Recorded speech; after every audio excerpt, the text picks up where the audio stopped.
been sitting on the deck of this yacht all day as background, while these two older men had what I presumed was a business discussion. One of them, who was covered in hair and had a real weight problem, was my boyfriend, apparently. You knew he was my boyfriend because at an earlier junction you'd seen him hit me across the face. Travis is supposed to be a good time girl, but you never actually see me having a good time. Just sat on this freezing cold deck, plastering on the suntan lotion. I said to Nigel, I don't know if the cameraman spotted it, Nigel, but would I be sunbathing? There's no sun. He said no sun is favourite. Nigel's first assistant, here, there and everywhere, who never speaks, well not to me anyway, just sits behind the camera with a little cap on. And a patch on Roman. Roman had a smile for everybody. Anyway, I'm sitting there as background. I say to Nigel, Nigel, would I be right in assuming that I am a denizen of the cocktail belt? He said, why? A bit guardedly. I said, oh, because to me, that implies a cigarette holder. And I produced quite a modest one that I happened to have brought with me. He goes off, checks with them, comes back, says, Gunther's ruled that there'd be no smoking. I said, what, on grounds of health? He said, no, on grounds of it making continuity a bugger. I ought to have also bought a paper bag. But no sooner had I got it open than Nigel relieved me of it and said that they were going for the suntan lotion. Well, I said, the two are not incompatible, Nigel. I can apply suntan lotion and read at the same time.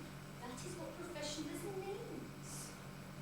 Goes away, checks through again, comes back, says, forget the book, suntan lotion is favourite. I said, well, can I ask you just one more question? He said, go on. I said, what is my boyfriend discussing? He said, business. I said, yes, but would I be right in thinking it's a drugs deal? He said, does it matter? I said, it matters to me. It matters to Travis. It helps my character. He said, what would help your character is if you took your bikini top off. I said, Nigel, would Travis do that?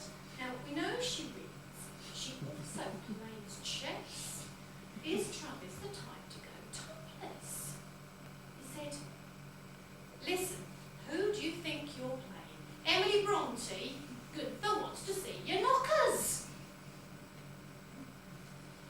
Well, I didn't even look at him.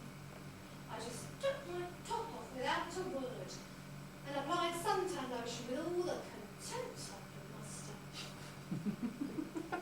We did the shot, and then Nigel comes up and says that Gunther liked that, and if I could give him a whisker more sensuality, it might be worth a close-up. So we did it again, and Nigel comes over again and says that Gunther was liking what I was giving them. So in this next shot, would I slip off my bikini bottoms? I said, trust me, Nigel. Travis was not too bad. He goes away, checks with Gunther again, comes back, says, Gunther agrees with me. The real Travis wouldn't. But by displaying herself naked before her boyfriend's business associate, she is showing her contempt for his whole way of life. I said, at last, Nigel, Gunther is giving me something I can relate to. He said, great, let's shoot it. Elbow the bikini bottom.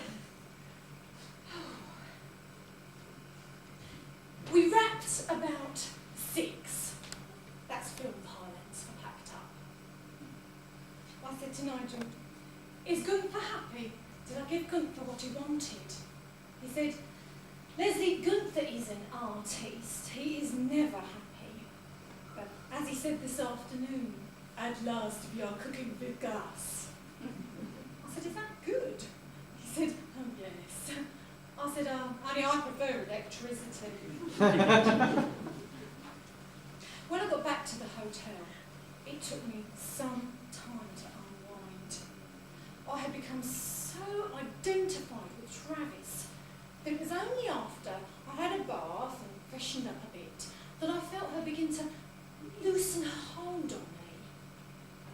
I was looking forward to relaxing with the crew. I sought in anecdotes on the day's shooting, in the knowledge of a day's work well done. But when I got downstairs, there was nobody about from the unit, just Scott and one of the drivers. Apparently they'd all gone off to supper in the restaurant where the skinny girl did the water skiing works. So I went and sat in the bar for a bit, just the one fellow in there. I said, hello, my hobby's people. What do you do? Well, lo and behold, he's on the film as well. Kenny, the animal handler, in charge of the cat. I said, that's interesting, Kenny. I didn't know there was going to be a cat. I love cats. I love dogs too, but I love cats. He said, oh, would you care to come up and see her? She's asleep on my bed. I said, that's convenient. He said, Leslie, don't run away with that idea. I'm wedded to my small charges. So I go upstairs and make a fuss of the cat a bit. Well, Kenny tells me all about the animals he's handled. A zebra once, a seal, an alligator, an umpteen ferrets. He's got a trout there too in a tank. It was going to be caught later on in the film. It was a bit small, and they were going to shoot it in close-up to make it look bigger.